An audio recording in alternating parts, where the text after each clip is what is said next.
Tailgaters. Morning. Whoa. What's going on, dude? What's happening? Morning to you. Morning to you. What's up, Tailgaters?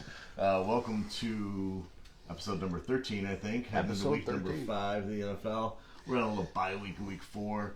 And we are back and ready for some more. Hope you are too. Oh, yeah, it is Saturday morning. I may or may not have polluted myself last night. He may or may not be violently hungover. But we are here. We are ready to talk about week 5. And I'm just happy to be talking football again. I'm just happy to be here. Man. Right on. You still drinking water, or did you move on to something else this morning yet? Yeah, we're, well, I don't know, God, it's a show, right? All right, fine. I'll crack one. Okay, there you go. I'll crack an orange. There you go. An orange brain grenade. He's got the Bud Light orange juice. Why not? That's his version of orange juice for the morning. It'll be good. And you also need to crack a beer here at 10 a.m. Central Time. On a Saturday. And on a Saturday. And I am drinking a Broncos Country Ale, a Hoppy Pale Ale. Oh, you know what? I forgot something here. I'm sure you can hear me, but maybe you can hear me better now. Yeah, I'm going to leave mine down. Gosh, I'm so stupid today. Anyways, Broncos Country Ale, Hoppy Pale Ale from Breckenridge Brewery in lovely Colorado. So, it's a victory Broncos beer because the last time they played was a Thursday night. Very nice. Won against the Jets. Cheers, So, you guys out there. A quick little shout out to my cousin Matt Murray in Colorado for hooking me up with these beautiful beers. Thanks, dude. Bears. I might hit you up for some more. They're very delicious. Hope you got yourself some as well. All right, fantasy week number 4. How'd you fare that week, pal? I did good. I can't complain. I won again, which was nice, especially because we were so uncertain on what was going to be going on with the New England game. Yeah. And I fared well, won big, and my DFS did well. So All right on. I'm doing good right now. I'm in the positive zone money-wise, DFS-wise, so I'm going to keep that going. I'm going to ride that train, keep it rolling. Ride that train, buddy. That's right. That's right. I was even Steven. I went 2-2 in week number 4. One league I was completely shit in the bed. The league that I run. And then 3-1 in a couple other leagues and 500 in another. So not terrible. But I need to right the ship somehow, some way in that 0-4 league. All right. Quick little shout out to our affiliate Monkey Knife Fight. Sign up today using our promo code Tailgaters and get a 100% match on your deposit up to $50. Play against the house, not against sharks and pros that are lurking out there on other sites. Join the fastest growing DFS site today with our promo code Tailgaters. Tailgaters with an S, baby. You know, I actually saw that they're the official DFS partner of the Brewers, the Dolphins. I want to say the Chargers, and there maybe some other team in there. But there's actually 4 teams that they're the official DFS partner. That's kind of cool. I like that. Yeah. So they're growing. They're growing at a rapid pace. So join today and use that promo code Tailgaters. Right on, brother. Okay, cool. Let's get into it, dude. Let's get into what's going on in the league. Where am I at? What are you wearing? What's going? Oh shit! I forgot about that. What are you wearing? I talked about my Broncos pulling out the nice victory Thursday, 2 Thursdays ago, and this past Thursday, I'm sure you all saw this guy right here, Khalil Mack, beat down on Tom Brady and the Bucks. Just gave him a beat down. They were sharks sniffing blood in the water. They were all over it. Mack should have had 3 sacks. He had 2. He threw down Tristan Wirfs. Welcome to the league, rookie. Just one arm, just freaking manhandled that dude all night. That was awesome. A good old fashioned black and blue game by the Bears. And the Bucks used to be in that division back in the day when they wore the creamsicle uniforms.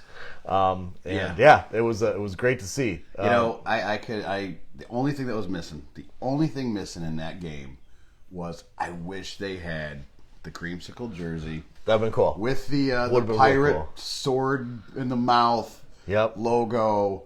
Bring back that old NFC Central type feel.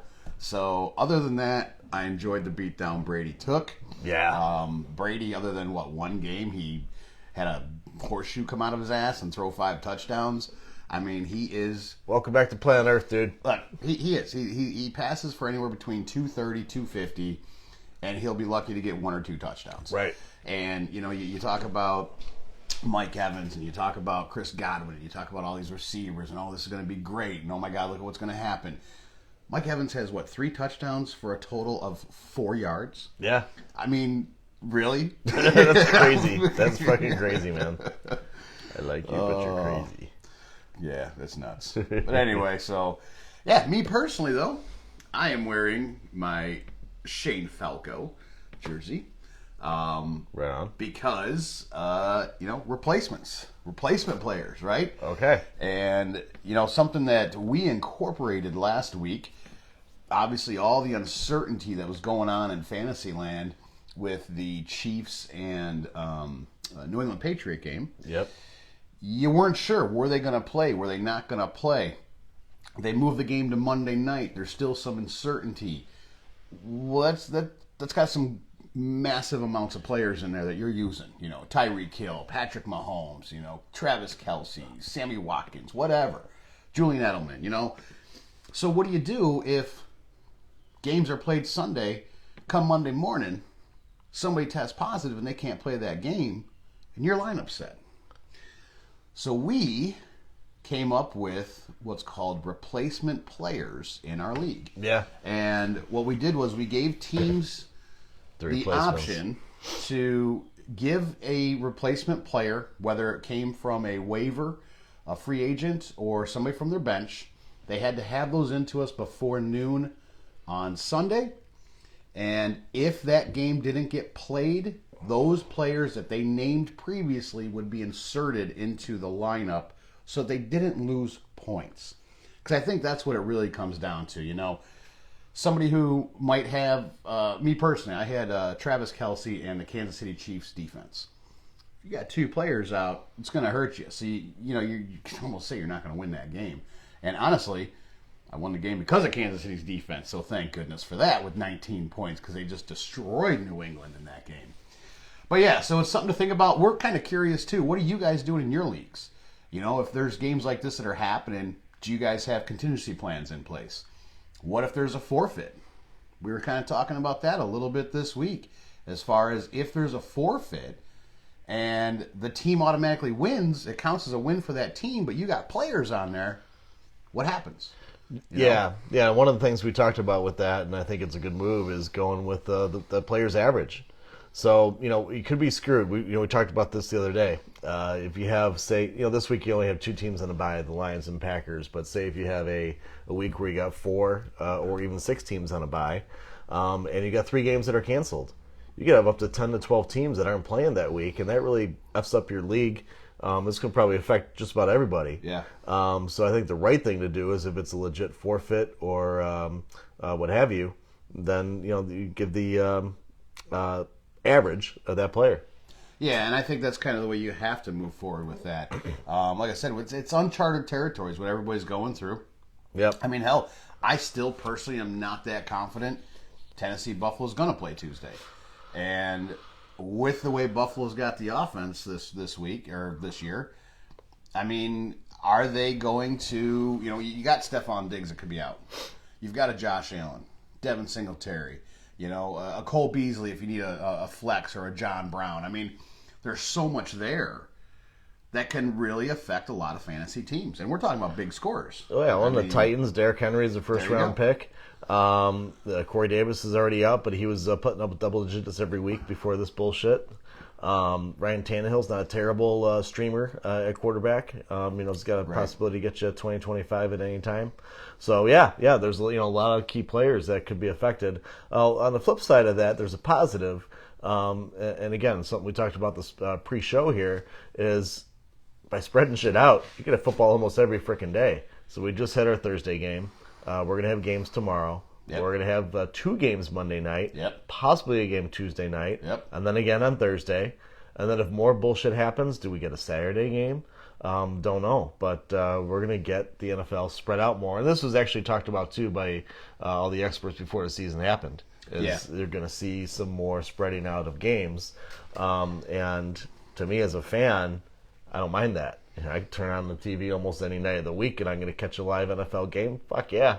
Bring it. Hey, you put on NFL Network, and you get old games too, because they're highlighting their game of the week coming up. Yeah. And it just so happened at 2:30 in the morning, I found myself watching the playoff game from 1999 of Buffalo and Tennessee, and I got to relive the Music City Miracle bullshit happen again. So that was a real treat this morning. Oh gosh. So yeah, it's a strange world we're living in.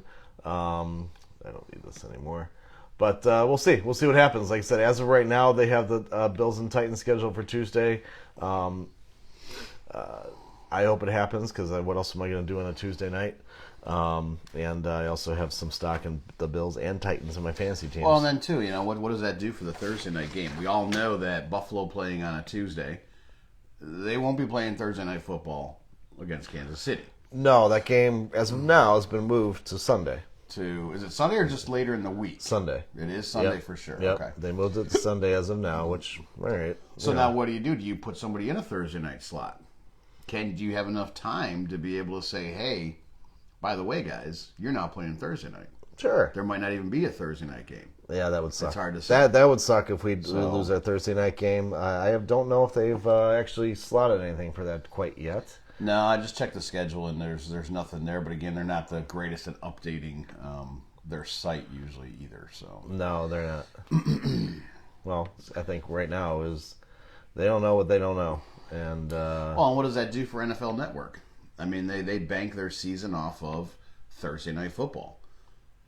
Okay, so now what? And not having a Thursday night game. I mean, that's revenue for them. That's viewership, and now it's gone.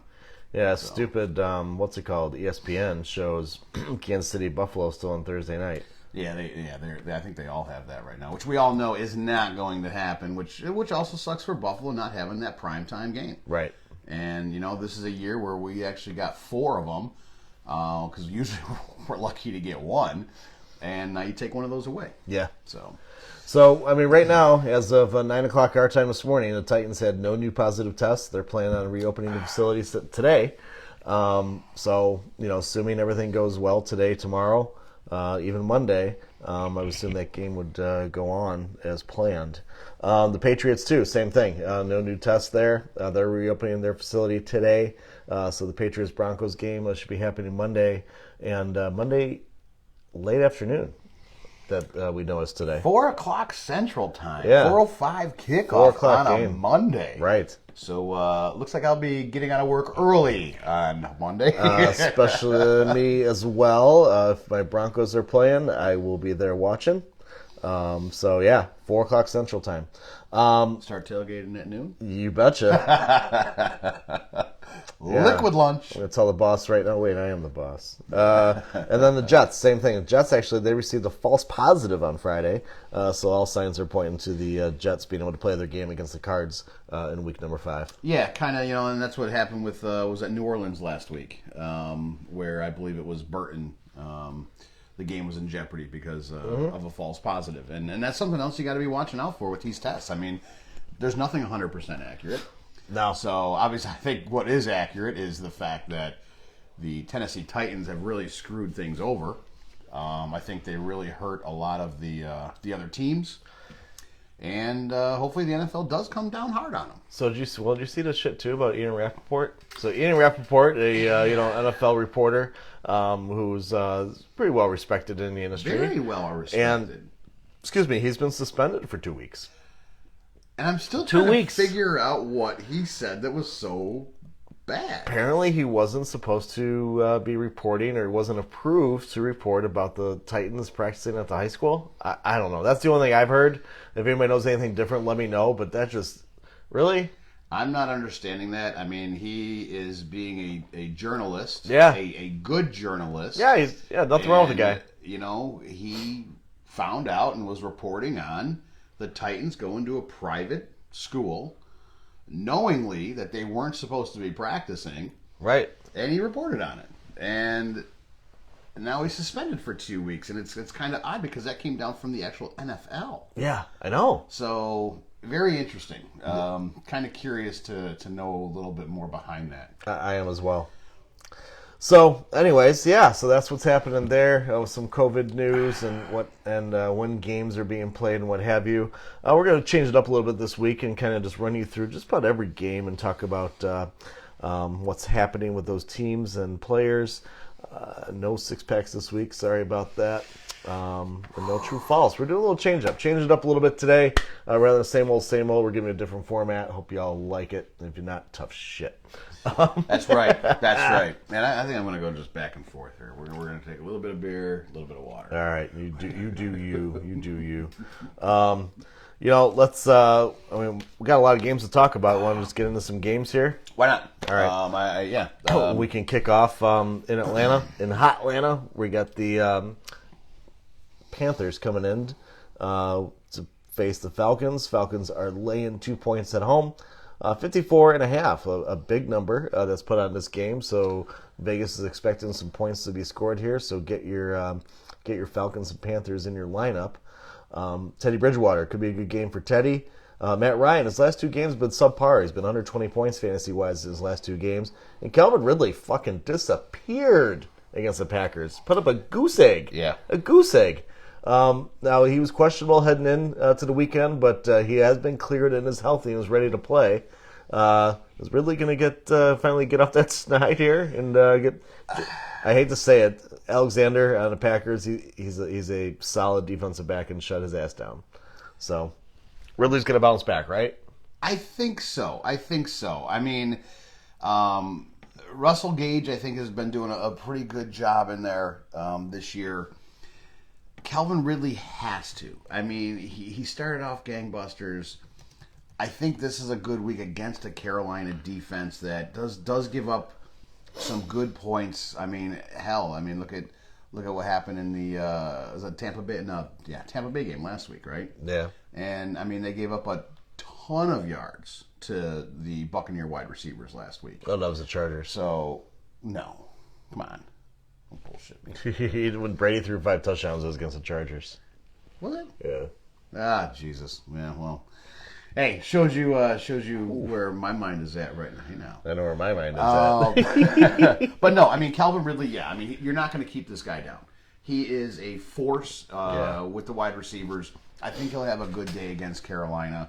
And I think he's got the potential there to be a bounce-back player this week for sure. Yeah, absolutely. Other than that, I said you're still riding Mike Davis with the Panthers because McCaffrey's still out. And Davis has looked good. Yes. Granted, he's not finding the end zone as much as I would like. You gotta admire this. Is it Bonifant? The guy coming in to spell him has actually had bigger runs than Mike Davis. Mike Davis is the workhorse. He's getting the carries. He's also getting some really good yardage. But Bonifant's coming in there and he's breaking off the big ones. And, it's kind of a nice tandem they got going there in Carolina. And, I tell you what, I think Teddy Bridgewater, if you guys are issues with quarterbacks, you want to stream a quarterback, Teddy Bridgewater is available in a lot of leagues, and I would be picking him up because I think this is going to be a hell of a shootout between these two teams. And Atlanta's defense is just not looking good right now, and I think Quinn's job's on the line. But I think it's going to be a shootout. I really do. Vegas does too. A couple things I wanted to say there. One, talking about touchdowns. The running back in Atlanta is touchdown dependent. Gurley. He's got to get a touchdown to be worthwhile playing in your fantasy lineup.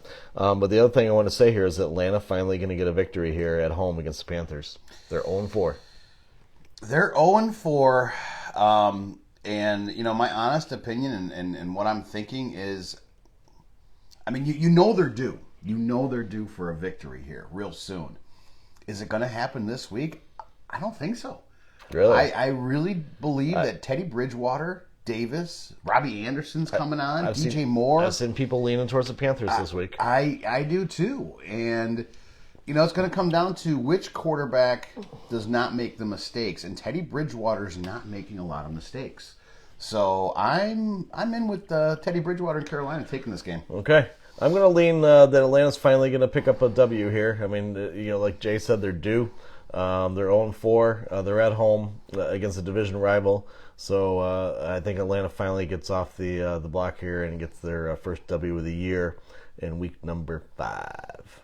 Very nice. Move on to Kansas City, where you get the Raiders. This is going to be a good one. The Raiders. Talk about a great rivalry in professional sports. Chiefs Raiders is one of the best.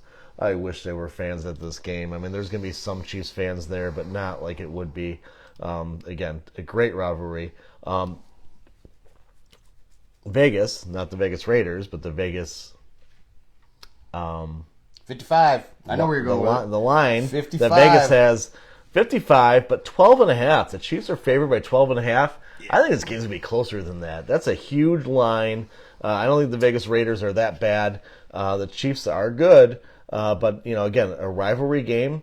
They're going to be pumped. The Raiders are going to be pumped to play this game. The Chiefs are going to be pumped. They hate each other, and I think it's going to be a lot closer than that 12.5. I still give Kansas City the W at home, but it's going to be a close game. Mahomes is looking good, but to me, he seems kind of streaky. For every good game, he'll have an okay game. He's not out there putting up freaking 35 points a game, like another quarterback that we'll get into in a little bit. But he's kind of streaky. CEH, obviously, I like him, and Josh Jacobs. You got 2 great running backs in this game, so that should be fun to watch.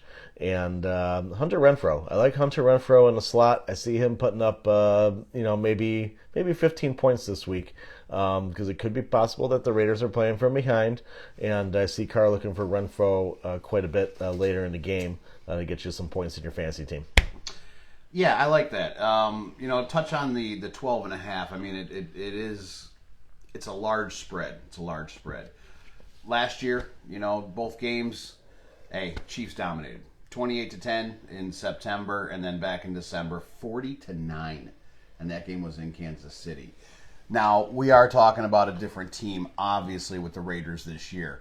And as Brian had mentioned, if there's somebody you're going to be jumping on this week, Hunter Renfrow is definitely a solid, coming into his own wide receiver right now. And Derek Carr likes him.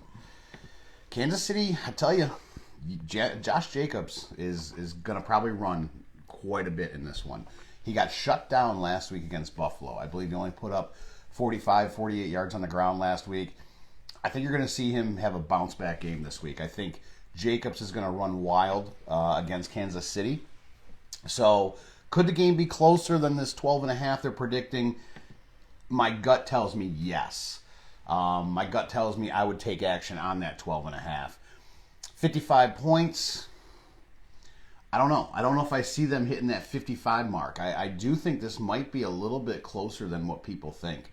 And, it's going to be a good game regardless. Patrick Mahomes, I mean, you touched on it a little bit. He's a little streaky. Not sure what Patrick Mahomes we're going to get. Are we going to get the one who head is there and is not getting flustered too much? And, pulling those fucking miracle plays out of his ass. I mean, he's got some great intuition when it comes to making a big play, and that's what I like about Patrick Mahomes. Derek Carr, don't shy away from Derek Carr if you're needing a quarterback. The guy's actually doing very, very good this year, and he's another one that really is. Well, I shouldn't say that. I mean, he turned the ball over once last week. I think he had a fumble against Buffalo's defense, but he ran into a buzzsaw. Last week. So don't count Derek Carr out. And Darren Waller. I think this is a big game for Darren Waller. Both tight ends in this game. Travis Kelce needs to have a bounce-back game. Yeah, he does. He needs a bounce-back game. And I think this is definitely going to be that bounce-back game. Kelce's still your number 1 tight end, but he only had 10 points last week against New England. Look for him to get a lot more than those 10. I mean, he's getting the targets, right? I mean, week 2, he got 14 targets. The last 2 weeks, he got 7 each. I see him getting closer to double-digit targets this week for Kelce. So definitely look for him to bounce back in this game. I like that a lot, Jay. Again, I like Kansas City, but I don't think they're going to cover the 12.5. Jay? No, like I said, the 12.5. It's I know you think they're not going to. You think they're going to do it? I think they're going to. Okay. I do think Kansas City will put a beat down on them. I mean, is it a beat down if the score is like a 24-10? Maybe. You know, it's hard to say. You think it's going to be lower scoring? I mean, it's 55. Vegas has got. Yeah, I would take the under in this. I do like Kansas City with the with covering the 12.5 though. The Chiefs did beat the shit out of them last time they played 40-9. Yes. So we'll see. And then they also beat them 28-10 at Oakland last year, but that was definitely on the under. Both games would have hit the under last year, to be honest. 40-9 and 28-10. So we shall see. Okay, let's move on. We talked about enough of that game. We're going to move on to our nation's capital, where we got the LA Rams coming in to visit the Redskins. Rams are laying 7 on the road. 45 is your over-under here. The Washington Redskins have dominated this series 26-13. And the last time they met, the Redskins beat the Rams 27-20, but I don't see that happening this time. I think the Rams are the better football team for sure. Kyle Allen has now stepped in at quarterback for Washington, and taken over for Dwayne Haskins, who's demoted to number 3. They bumped him down to the bottom of the list. Kyle Allen was Riverboat Round's man in Carolina, so he's getting a shot here.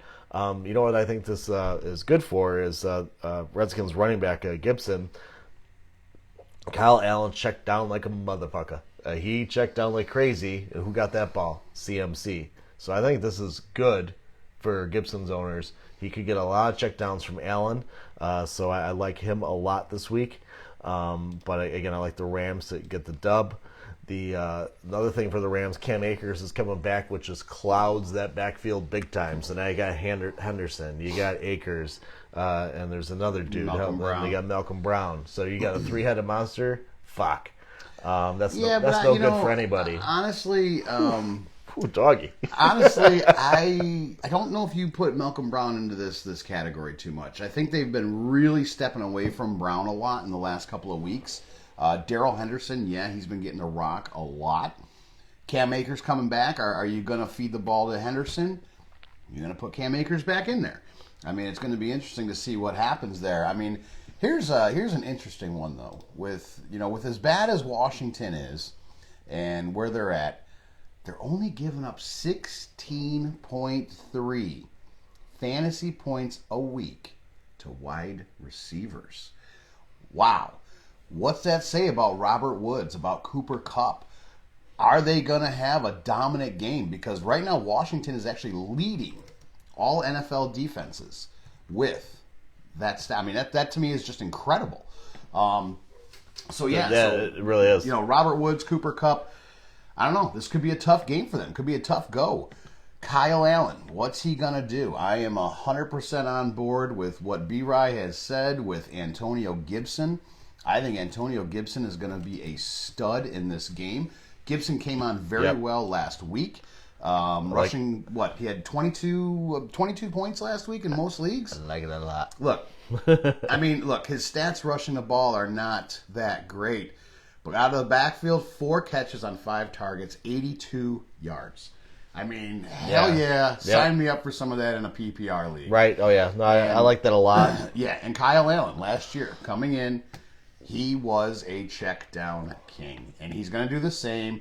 He's got Ron Rivera, his coach from last year. So I think this bodes very well for Gibson. Anybody else there? Yeah, not sure about wide receivers and stuff with them. I mean, you've got Terry McLaurin.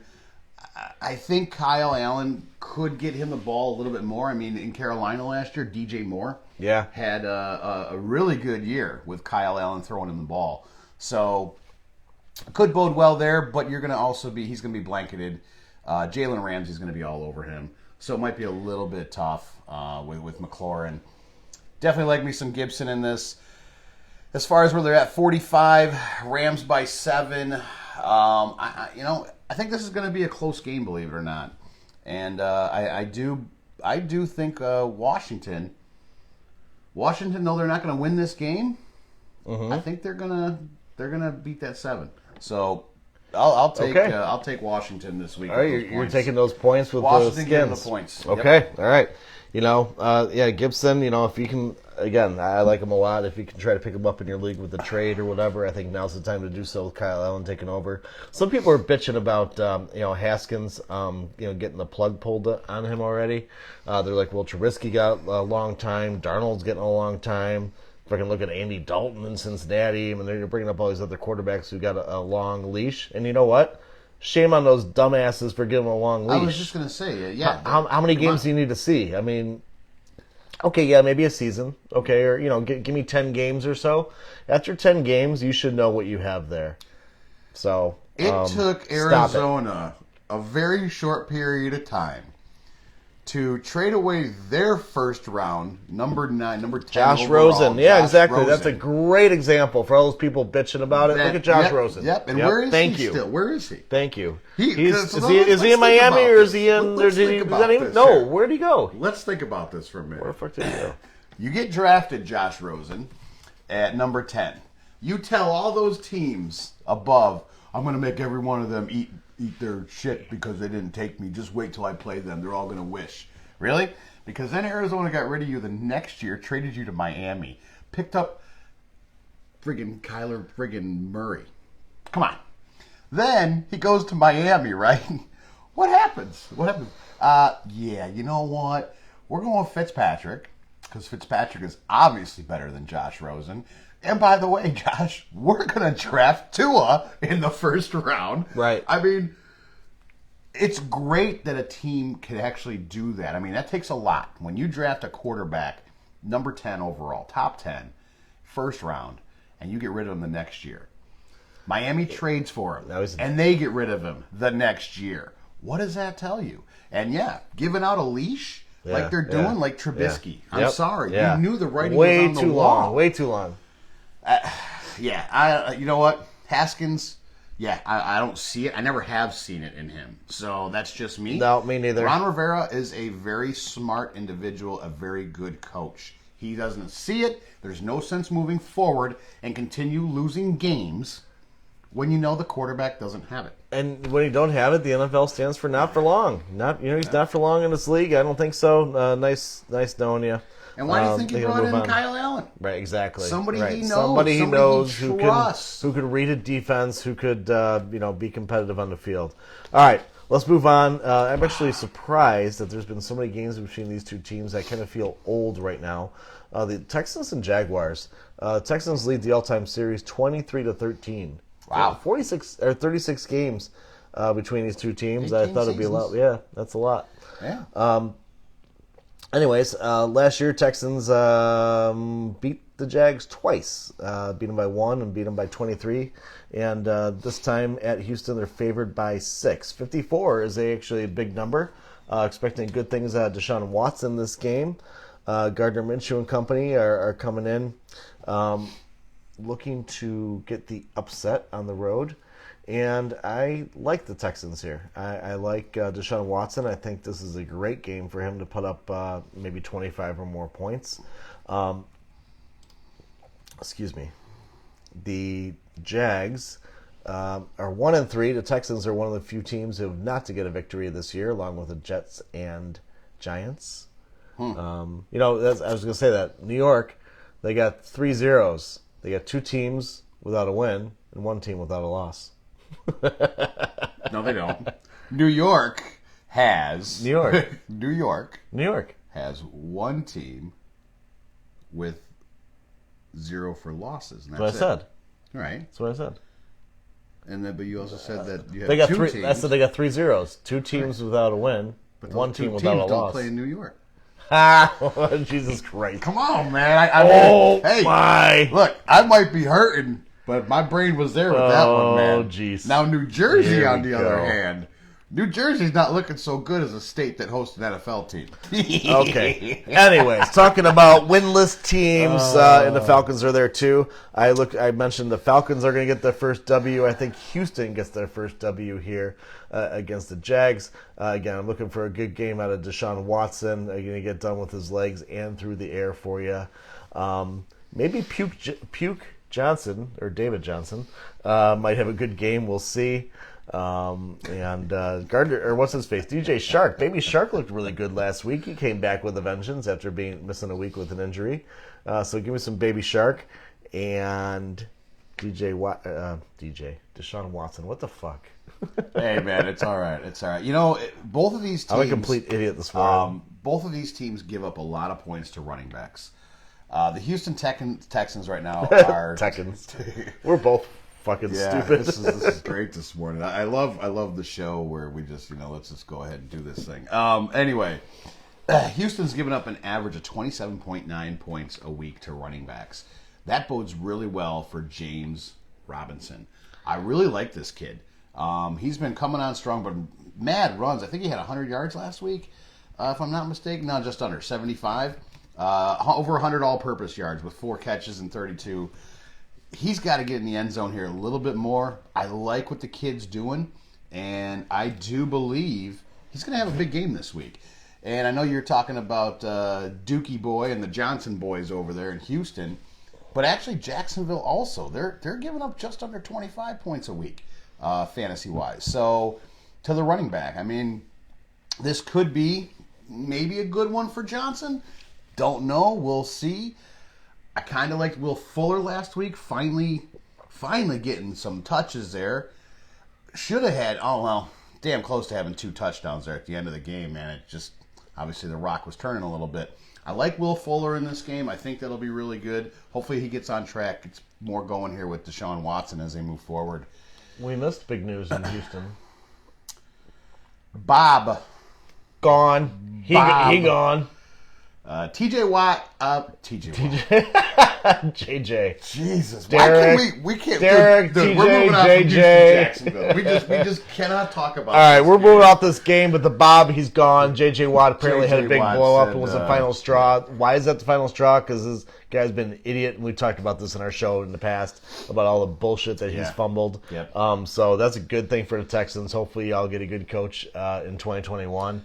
But who knows? Maybe that'll loosen up Watson. I did hear that Watson's going to have some more flexibility with calling his own plays and everything, and making the changes at the line of scrimmage. So, hey, Romeo Crennel comes in. I mean, he's been a very solid interim coach through all these years. But one player I did want to talk about though was for Jacksonville. I know you mentioned DJ Shark, Baby Shark there, but what about this kid Laviska Shenault? I mean, the rookie's doing good. He's getting 6 targets a game. Last 2 games, 6 targets each game. Hauls in 5 of them. I mean, he's putting up some numbers.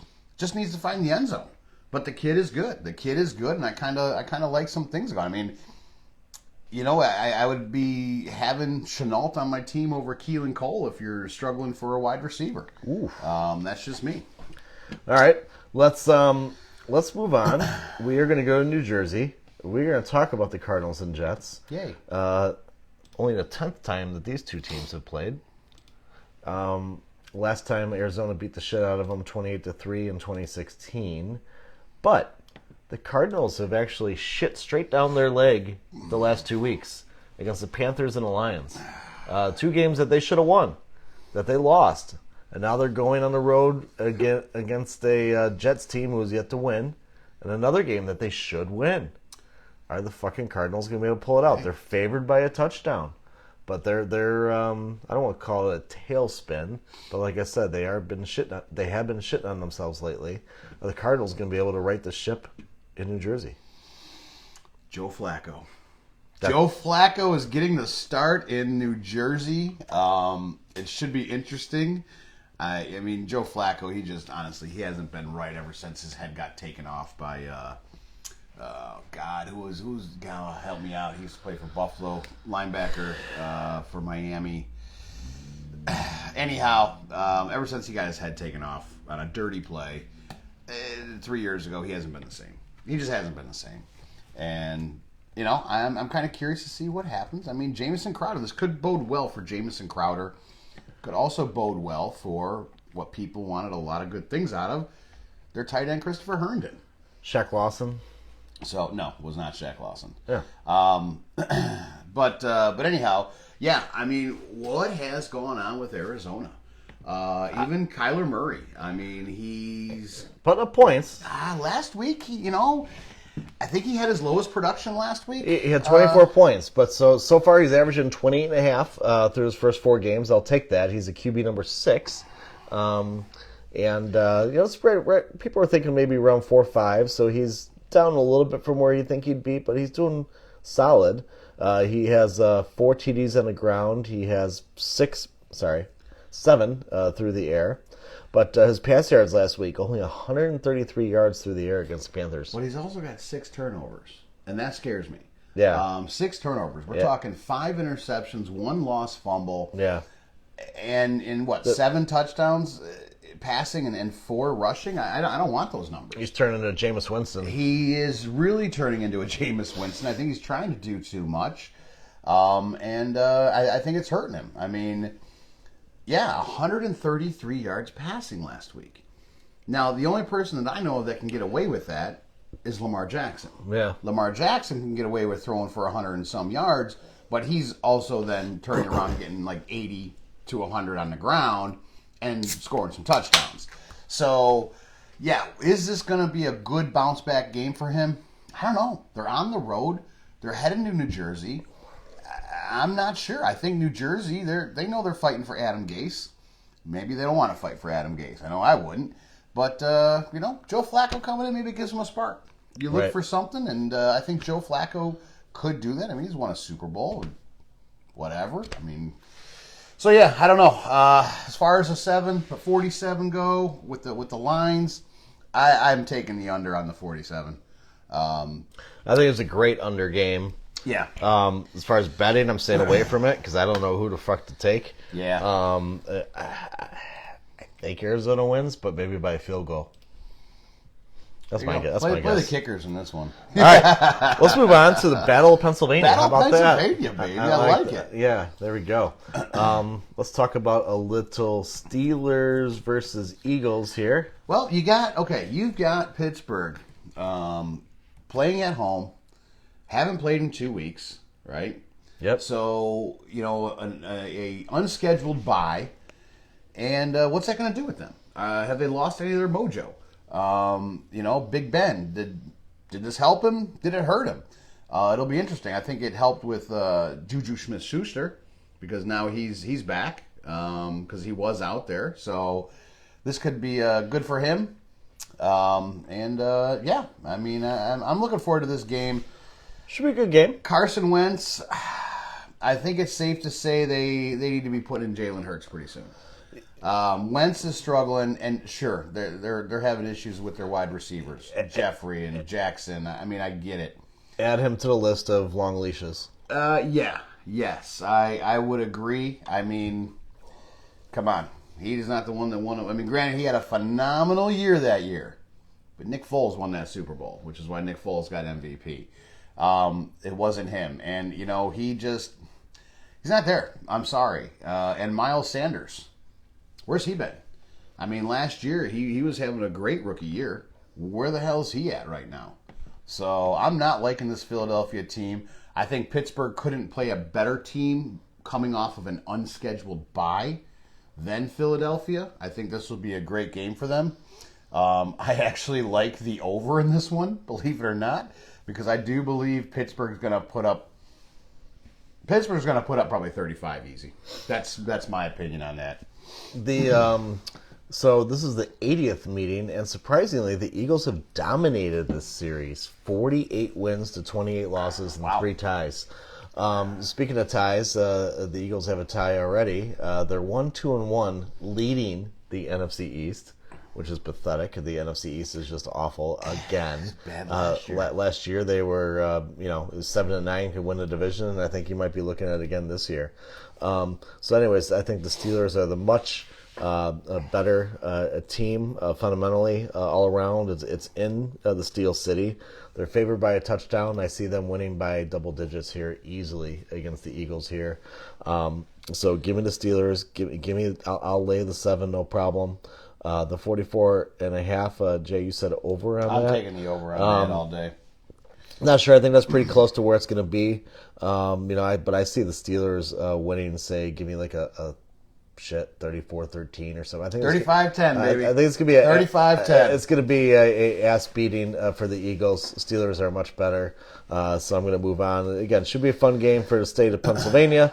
But as far as an NFL fan, I think the Steelers are just gonna beat the shit out of them. I like it. I like it a lot. I like it a lot. All right, let's move on to a division rivalry game here. We have the Cincinnati Bengals traveling to Baltimore to play the Ravens. A big number on this one. 51 is your over-under on the Ravens and Bengals. And Joe Burrow, that guy's been playing, man. He's been putting up points. Maybe not the best rookie QB. We'll talk about that in a little bit. But Joe Burrow is actually QB number 11 so far. And he's averaging 21.75 on RT Sports. Not too shabby for a rookie. Not bad for the kid. He has 6 touchdowns versus 2 picks. So, a good start. Good start for Burrow. And then you got Lamar Jackson, though. Lamar Jackson on the other side. He's actually... Where the fuck is Jackson? He's a little bit higher.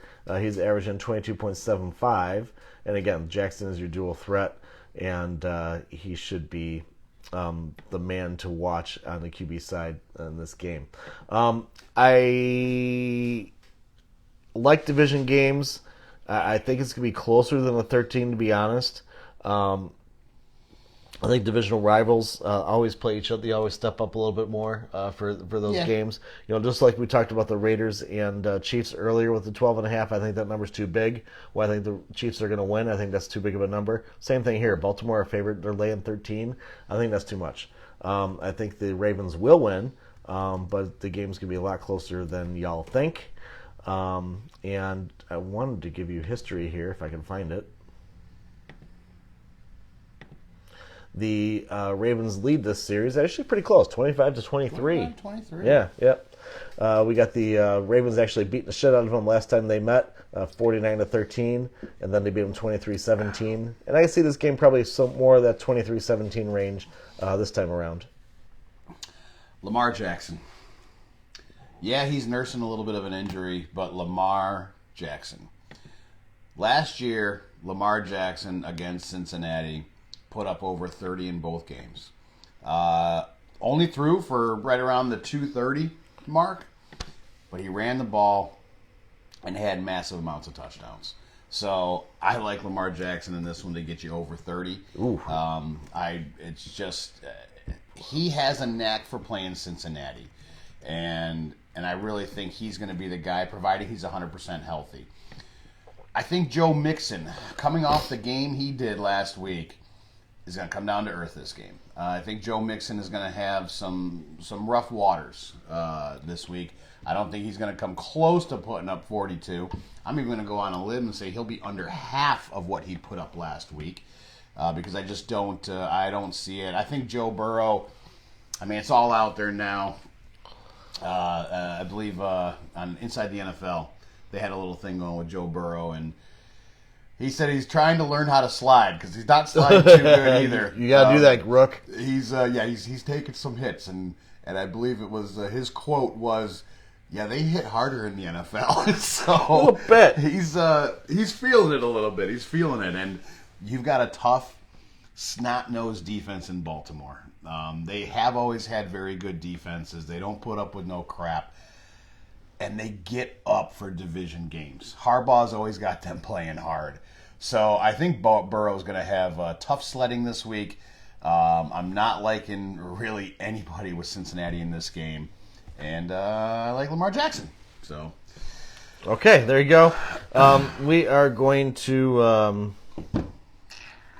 move on to San Francisco. San Francisco, we got the Dolphins visiting the Niners. Dolphins lead this series 7-6, so this is only the 14th meeting between the two teams. who've both been around for a while. The Niners got Jimmy G coming back, and they are laying 9 against the Dolphins. 49.5 is your over-under here. I'm kind of leaning the under in this game. Jimmy G's going to be a little bit rusty. Raheem Mostert is supposed to come back, but again, I don't know how much you can rely on him with his coming off a knee injury.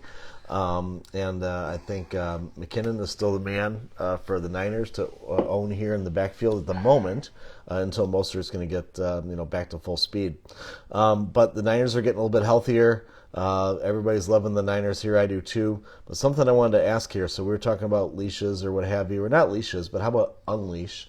Herbert's been unleashed already in L.A., and he's been named the starter for the rest of the season. When's it going to be Tua time? When are we going to see Tua in Miami? I think you're going to keep riding the Ryan Fitzpatrick train right now for a little bit. And I think it's because, they're playing well with him, with the veteran. I think you allow Tua to sit back, watch this a little bit, see what goes on. I think as we get closer to late season, and you see where Miami is, because I think a lot of people realize too. I mean, the AFC East is kind of up for grabs a little bit. A lot of teams think that. I mean, I don't. I'm not one of them. I think this is Buffalo's division, period.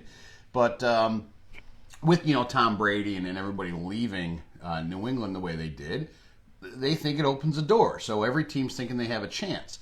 And I don't think Miami's going to go away from that. So you're telling me there's a chance. I don't think Brian Flores is going to go away from that just yet. I think they start going on a 4 or 5 game losing streak. Yes, I think it will be Tua time. Are we going to see Tua this year? Definitely. It's just a matter of when, and I think it's going to be later in the season. But again, I'm not a fan of Tua. That's just me. And I wasn't a fan of Joe Burrow either. He's Tua's not a very big man. He's not. And it's tough, Hey, I'm happy as hell, and I said it on our draft show, I'm happy as hell Miami did not take Justin Herbert. Extremely happy for that. Yeah, I mean, Tua's listed as 6 feet tall. I'm guessing he's probably 5'10", 5'11". He's like a Kyler Murray, a Baker Mayfield. He's on the smaller side of things, for sure. Yep. But Josh Allen. Fitzpatrick at 4 TDs and 5 picks is not going to get it done. Anyways, I think we both like San Fran in this game. And we'll move on from the Niners. And as the Niners are getting healthier, and as they get healthier, they'll start getting their rhythm and they'll start playing some better football in the Bay Area. Mm-hmm. They're going to bounce back from now that 2-2. Now we're going to go into a good one. All right, let's go into a battle of shitty coaches. We got Jason Garrett and Mike McCarthy. Again, the Giants, we talked about them earlier. They're one of the 4 teams that have not won yet. And then Mike McCarthy, I think they have a victory in a battle of a couple shitty NFC East teams. Everybody's shitty in the NFC East. Yep, that's true. And I'll tell you who else is shitty. And you know what? Dak Prescott might be able to put up some great fantasy points for you. All right? In the real world, I'm sorry. There's a reason why he's not getting paid. There's a reason why he hasn't gotten the contract he's getting. And it's because he gets his yards through garbage time. When the other teams are up big, they come out there and play a soft zone. That is when Dak Prescott does what he does. At the end of the third quarter last week, he had 237 yards passing. 237 yards passing at the end of the third quarter. In the fourth quarter, he had over 200 and 50 yards? More than that? Almost 300 yards in the fourth quarter on a soft zone. Yeah. And they still couldn't win the game. Came close. But my point is, Dak Prescott only can play against the soft zone. What has he done? Seriously, he has not done a lot. They're struggling down there, and I truly believe that. And my honest opinion, I love seeing where we're at here. I like me some Daniel Jones. I like Darius Slayton in this game. I really like Darius Slayton in this one for some reason. I just think it's going to be awesome. And I think you're going to see Devonta Freeman have a big game. Yeah. I really think Freeman could be a probably very will. He's playing McCarthy. He doesn't know how to coach. sneaky play this week. And as far as Dallas, 9.5-point favorite? I'm taking the Giants. I will take the Giants in this game. The 54, I think you got to go under on the 54. It's my personal opinion. I mean, it's going to be tough. I'd probably, shy away from the over-under. But you can put your money on the Giants covering that 9.5 because Dallas will not cover. I'm sorry, Dallas will not cover that 9.5. No way, no chance in hell. I like the Giants to actually win this game. Zeke shove it right in Jerry Jones's ass. maybe they'll throw more because they've been behind. And Zeke, although Zeke has fumbled the ball 3 times, and 2 of those 3 have been returned for touchdowns. So that's pretty terrible in their first 4 games. He only got in total his last 2 games 26 carries. That's that's nothing. Right. For a guy who he is your top 4 fantasy back and one of the better running backs in the NFL, but he's just not getting the rock enough. But he's not holding on to it. So maybe McCarthy's a little scared to give him the ball. I don't know. But shit, yeah, there's no way Dak is going to continue to do. 58 pass attempts last game, 57 the game before, 500 yards, 472, 450. It's insane. But again, as Jay said, those have been garbage time. The Browns came into Dallas and just they beat them like a freaking rented mule. Yeah, they really did. The Browns. And we'll talk about them in the next game here. But the Cowboys have owned this series 68-46-2. So again, talk about division rivals. We actually kind of got propped up on the board here. Cowboys Giants are a great rival. Chiefs Raiders are a great rival. I love that kind of stuff about the NFL. So it should be a fun game. Jason Garrett going up against his old team, so he's going to have he's going to have his team fired up, ready to play. Dallas 9.5. I think it's going to be closer than that. I wouldn't be surprised if the Giants go in there and get a W. Yeah, I like it. Well, that's what I'm thinking too. So yeah, yep. Mike McCarthy's just that much of a dumbass to not have his team fired up for this game. And like I said, Jason Garrett's going to have his guys ready to play. So give me some Giants and an upset here, a big upset. I better check my parlays. All right. Let's move on to go to Cleveland. We were just talking about the Browns, who gave the Cowboys an ass whooping. Something I want to talk about here. So we got the Colts visiting the Browns. Odell Beckham Jr. So pulled a game out of his ass. That was a hell of a run. He was running 100 miles an hour, but didn't look like anybody wanted to tackle him at the same time. So it's kind of hard. But here's the thing I want to say about Odell. He got a touchdown on an end around. Yep. He got a touchdown on a pass from Jarvis Landry. Yep. And I think he has another rushing touchdown earlier this season. So although he's been getting some gimmick TDs, him and Baker Mayfield still don't have that chemistry that you want to see with a QB and wide receiver. No. So yeah, Beckham has done some stuff, and you know what? If I had Beckham on my team, I'd trade him. I'd trade him for and try to get a king's ransom for him right now. Because again, those gimmick plays, yeah, they've worked a few times. They're not going to work every time. And you know what that is. You know what that is. We got to find a way to shut him up. Okay, that's what that is. Because we all know OBJ is boisterous. We know he's a prima donna. Yeah. We know he loves to talk. And you've got a new coach. You still got Baker Mayfield trying to find himself, and we gotta keep him happy, so to speak. So you do end arounds. You do the trick plays with Landry throwing it to him to keep him quiet. That's what it all comes down to, because OBJ cares about stats. Yep. He cares about himself. What was Terrell Owens' famous line? I love me some me. I love seeing it. This is the same dude. I love me some me. He, 39 points last week, but most of it, again, he had 73 rushing yards and a rushing touchdown, so that's what bumped up his numbers. Other than that, he's very pedestrian. And again, him and Baker do not have that chemistry. Look at week 1. He had 10 targets, 3 catches. That's awful. And then he had 6 and 4, 6 and 4.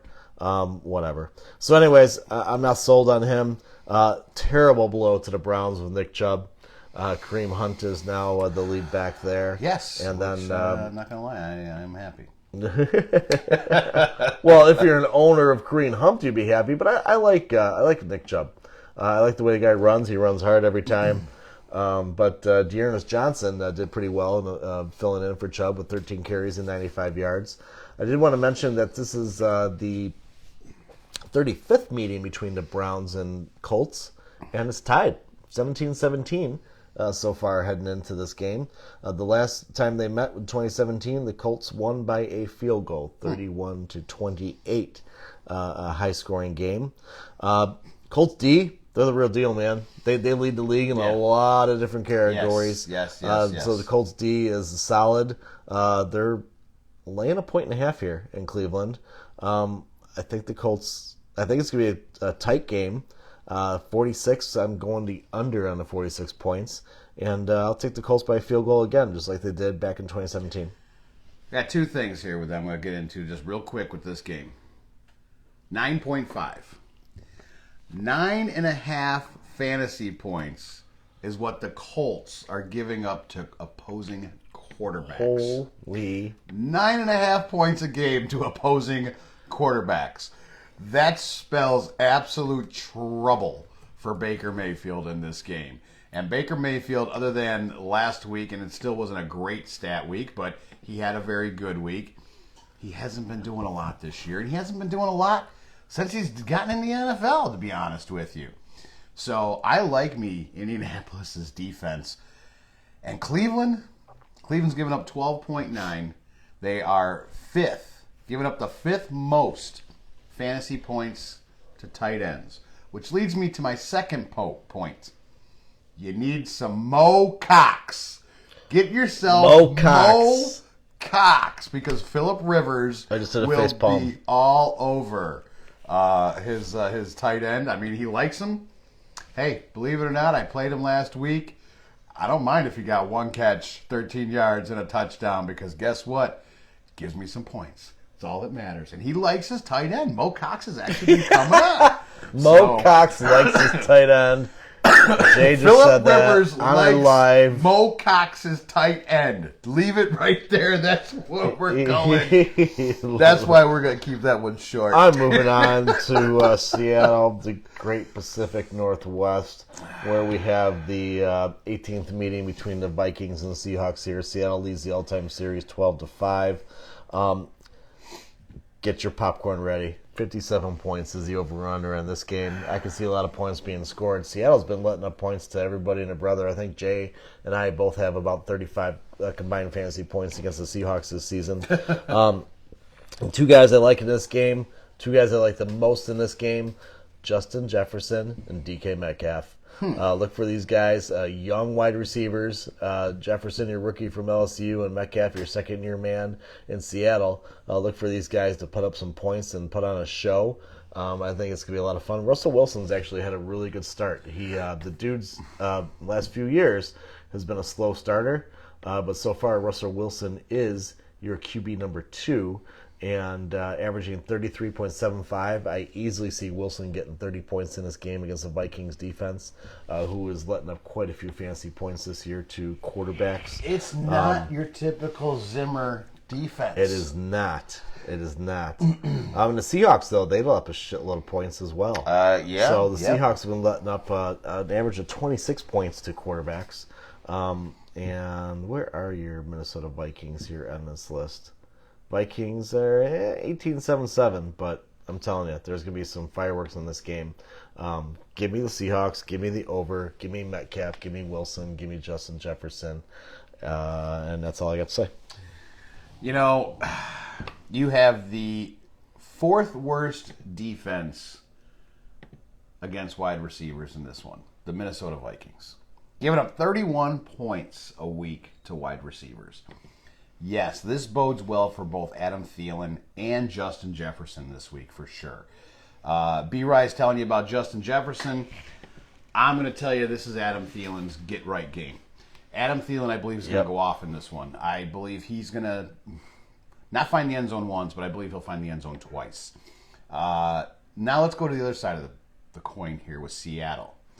The worst passing defense against wide receivers giving up 41.8 points a week to the wide receiver position. This is not the Legion of Boom that y'all came to know and love. And Jamal Adams is out. Jamal Adams is out. And Seattle, that's why I said Adam Thielen is going to go off. We talked about Minnesota's defense giving up 31. It's going to bode well for DK Metcalf. Yep. Metcalf's going to have a big game. I believe David Moore might have a big game. I believe Tyler Lockett's going to have a big game, which bodes well for Russell Wilson. And he's going to continue to put up mad points against these defenses because it's just, I don't know. I don't know if it's Seattle's defense not doing good, that Wilson's throwing more. Wilson is a damn good quarterback, and you've got to keep him in that MVP talk. He's having a great year. Yeah, and as far as this one goes, Seattle, I'm taking Seattle in this one. I like Seattle to definitely cover the 7. I think they'll win by double digits in this game. 57 for the over-under. Yeah, I mean, if Kirk Cousins can find himself and pull the one out of his ass like he usually does, yeah, this game could be in the 60s. This game could definitely be in the 60s. So, yeah, so give me Seattle. Should be a fun one. Covering that 7, Should and be I a fun like that one. over. All right, let's go to the Big Easy, New Orleans. We got the LA Chargers going in to see the Saints. They have not played much. The Chargers lead the all-time series 7-5 here.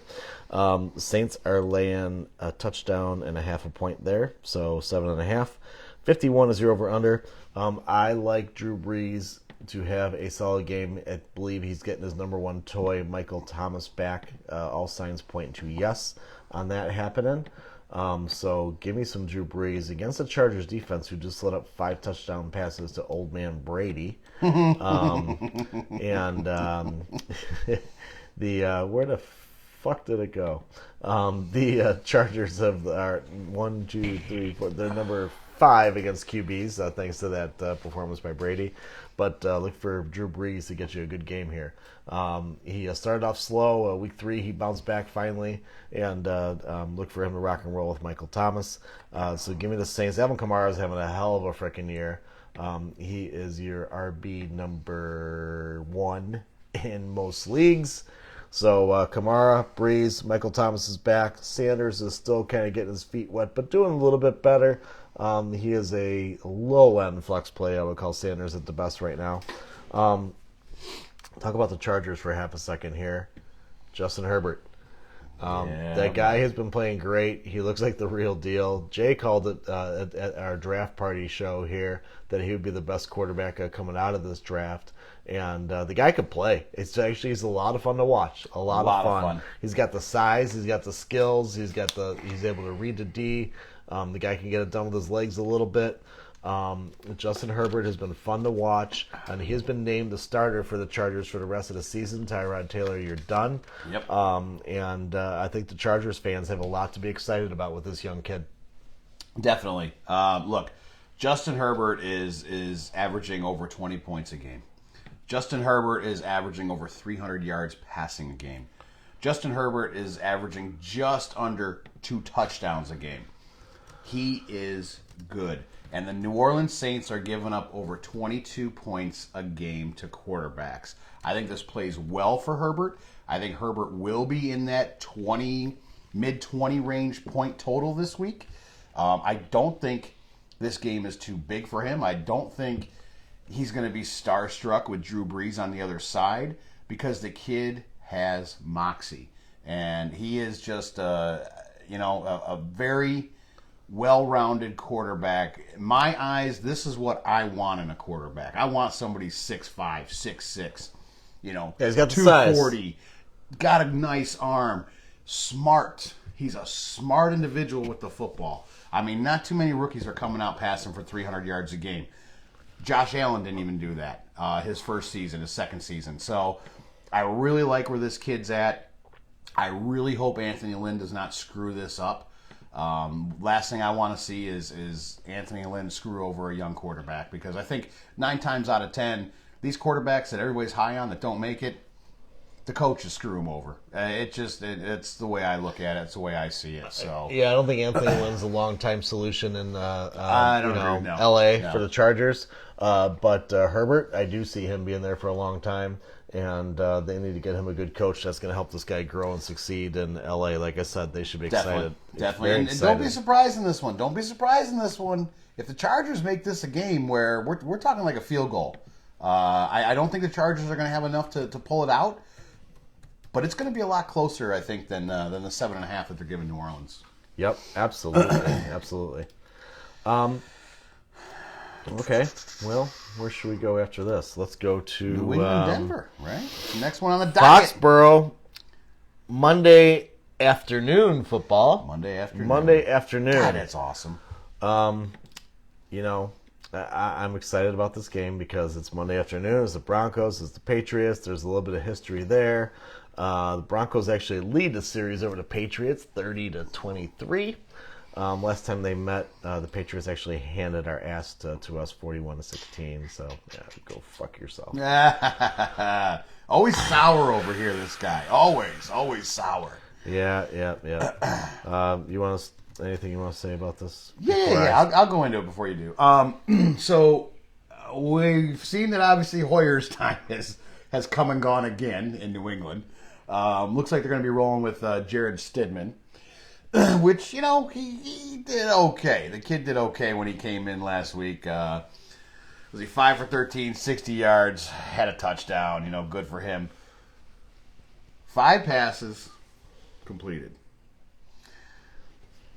13 total passes, 2 interceptions. Welcome to the NFL, Justin Stidham. You gotta love it. Hi, pal. I love the fact that New England's in disarray without a quarterback. I think it's great. And they're laying 8? Fuck you. Exactly. I'm sorry. If we're talking about quarterbacks and what's going to happen here with these offenses, and you're going from a Brett Rippon to a Jared Stidham, I'm liking Brett Rippon. What that kid did, finding Patrick, finding Jerry Jeudy, he was running that offense very, very well. And I think Denver might have a little bit of a problem on their hands with Drew Lock and Brett Rippon if Rippon can keep up throwing up some good numbers. He's a stop at 3 picks, but we'll see. Well, I understand that, but you know what? He's slinging the ball. Yeah. And he looked halfway decent, so I like the kid. I'm looking to see what he does.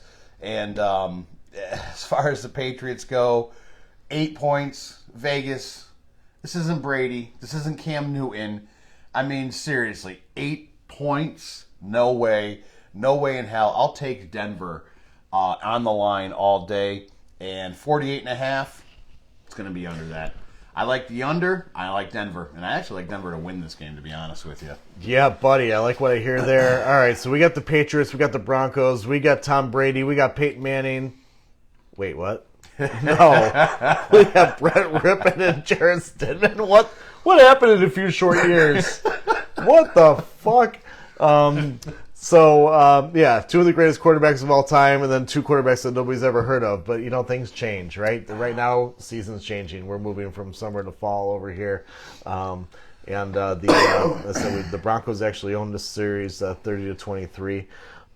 I like what Jay said. I do see a defensive game with 2 young quarterbacks here. I don't see tons of points being scored. 48.5 is a pretty high number, so definitely like the under.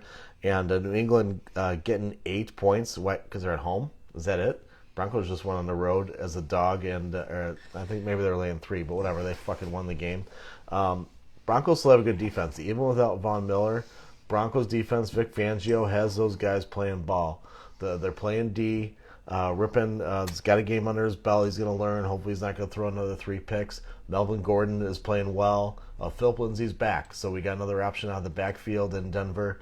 So I like exactly what Jay said. You know, if you're going to give me 8 and the under here, I'll take those 8 points and give me the Broncos and the under. Let's go. Love it. One last game, Tuesday night football. There actually used to be a PC game back before Apples and Macs and all that bullshit, there was a PC game was called Tuesday Night Football. I did not know that. Because they couldn't use Monday Night Football. Jesus, was that with Coleco? Well, because Monday, it was, what's it called? Basic computer programming. It was a basic computer program. It was called Tuesday Night Football. Okay. And they couldn't use the Monday Night Football license. But it would start and it would be like, do, do, do, do. And nice. Anyway, so Tuesday Night Football. We got the Buffalo Bills at the Tennessee Titans. Pushed to Tuesday because of COVID. We all know that already. The Bills are going in there undefeated. And, it's going to be a tough game. It's going to be a tough matchup for the Bills. Are they more scared of the Titans or are they more scared of COVID in this game? No kidding. No kidding. I'm trying to pull up your history here. I have not had the chance to do that yet, but I can. The Titans actually lead this all-time series, 28-19. But the last time they met last year, the Bills, it was a low-scoring game. 3 touchdowns total. Bills got 2 of those touchdowns. Titans got 1, 14-7. This year, Josh Allen, off to a great start. Guys getting it done. The Bills are looking fantastic. Devin Singletary, I think he's got Zach Moss coming back this week, so he might going to take away a little bit of carries there. John Brown, not sure about John Brown's health. He's been questionable the last couple of weeks. Yeah. But Stephon Diggs has had a great start to the NFL season here. He's one of your top wide receivers, and I definitely love me some Stephon Diggs. And I'm sure Jay's chopping at the bit. But Stephon Diggs is actually your wide receiver number 5. And this guy was going around wide receiver like draft-wise, I want to say like 18, 19, somewhere around there. It was a fucking steal in the draft. And Jay knew that. I think I knew that. I'm like, this guy's going to be top 10. I didn't see 5. I was maybe thinking 9, 10. But so far at 5, fucking steal. So, anyways, and then Josh Allen, I want to say, is probably your QB number 3. He is. So, the other side of the ball, the only guy I really like is Derrick Henry. Derrick Henry is your RB10. He's the main focal point to the Titans offense. Corey Davis is out. Adam Humphries is out. Their wide receiver core is very thin. Yep. So it's pretty easy for Buffalo's D. Keon Henry. Make the other guys beat you. Make these no-names beat you. I think this should be an easy game for Buffalo at Tennessee. I see them continuing to roll and go 5-0 on Tuesday Night Football. All yours. Josh Allen.